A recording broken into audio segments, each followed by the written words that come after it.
अस्सलाम वालेकुम एवरीवन, मैं हूं डॉक्टर उस्मान। आज की इस वीडियो में मैं आपको बताऊंगा दुनिया की सबसे पावरफुल रेमेडी के बारे में और ये नेचुरल रेमेडीज़ में सबसे बेहतर है। मैं बात कर रहा हूं हल्दी की और इसमें मौजूद एक कंपाउंड करक्यूमिन की। करक्यूमिन आपके जिस्म को इतना ज़्यादा फ़ायदा पहुंचा सकता है कि आप हैरान रह जाएंगे। वीडियो शुरू करने से पहले अगर आप इस चैनल पर नए हैं तो चैनल को सब्सक्राइब कर लें ताकि नई वीडियो आप तक पहुंच सकें। ये पौधा एक लंबे अरसे तक एवोल्यूशन के प्रोसेस से गुजरते हुए अपने अंदर ऐसी बहुत सी शानदार खुसूसियात पैदा कर चुके हैं कि जो आपके लिए बहुत ज़्यादा फ़ायदेमंद हैं।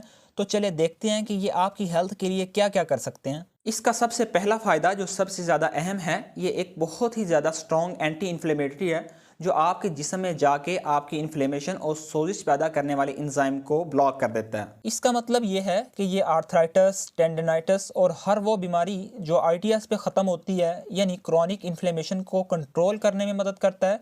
चाहे ये आपकी आंतों की सोजिश हो या जिस्म के किसी और हिस्से की, इसे ये ख़त्म कर सकता है। इसकी दूसरी खुसूसियत यह है कि ये एक बहुत ही ज़बरदस्त एंटीऑक्सीडेंट है। ये आपकी बॉडी के सेल्स की हिफाजत करता है और आपकी बॉडी को ऑक्सीडेटिव डैमेज से बचाता है। ये एक कंपाउंड है, अगर ये ज़्यादा एक्टिव हो जाए तो आपके लिए अल्जाइमर जैसी बीमारी का रिस्क बढ़ सकता है। यही वजह है कि करक्यूमिन ब्रेन डिजनरेशन से जुड़े मसाइल में बहुत फ़ायदेमंद है और इस बात का जिक्र डॉक्टर रोनल ने अपनी बुक में किया है। मज़ीद ये कि करक्यूमिन ब्रेन की इन्फ्लेमेशन कम करता है, यह क्रॉनिक डिजीज़ से बचने में भी मदद करता है जो आपकी मेमोरी, मूड और सोचने की सलाहियत को इफ़ेक्ट कर सकती है। करक्यूमिन BDNF को बढ़ाता है। ये एक ऐसा कंपाउंड है जो ब्रेन सेल्स की ग्रोथ और क्वालिटी को इम्प्रूव करता है। इसी वजह से लोग डिप्रेशन और दिमागी कमजोरी का शिकार होते हैं क्योंकि इनमें BDNF लेवल्स कम होते हैं। अब बात करते हैं दिल के फायदे की।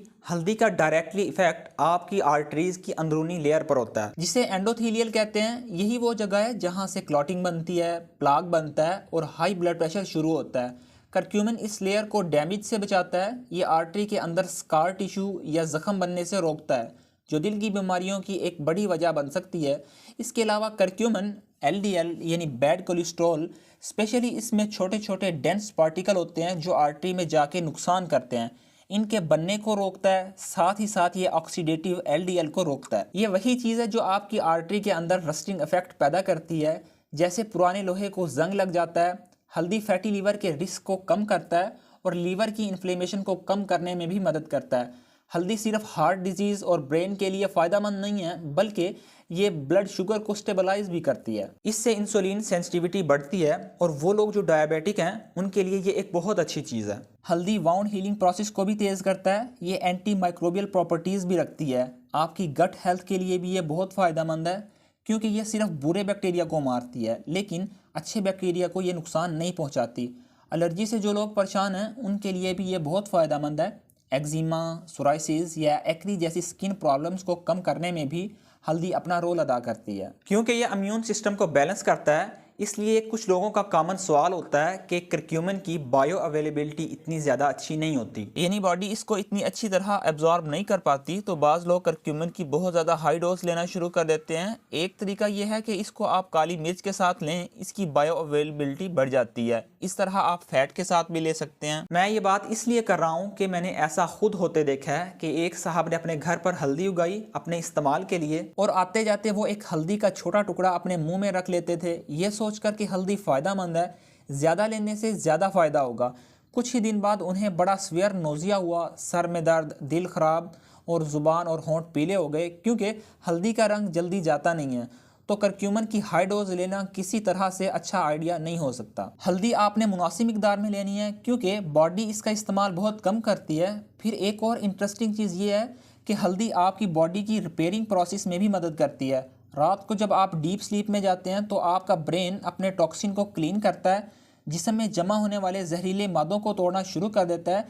ये इनको न्यूट्रलाइज करती है और हल्दी इस प्रोसेस को सपोर्ट करती है। अगर आप इसे अपने बेड टाइम से पहले लेते हैं तो ये एक ऑप्शन है कि आप करक्यूमिन सप्लीमेंट ले सकते हैं। हल्दी लेने का एक और आसान तरीका ये है कि 1 टीस्पून आप हल्दी लें, इसे आप गर्म पानी में डालें और एक टर्मिक टी बना लें, थोड़ा ठंडा होने दें और फिर इसे आप सोने से पहले आराम से पी लें।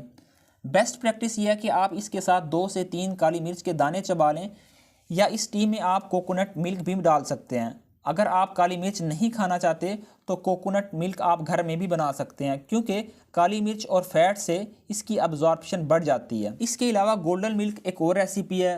कुछ लोग दूध में हल्दी डाल के पीते हैं, बस दोनों चीज़ें खालिश होनी चाहिए, इस बात का ख्याल रखें। अदरवाइज़ आलमंड या कोकोनट मिल्क भी आप इस्तेमाल कर सकते हैं। तो अगर आप हल्दी को अपनी डाइट में शामिल करना चाहते हैं तो बहुत से आसान तरीके हैं, आप खाने में भी ज़रूर डालें। आज की वीडियो के लिए इतना ही। मैं मिलता हूँ अगली वीडियो में। अल्लाह हाफिज़।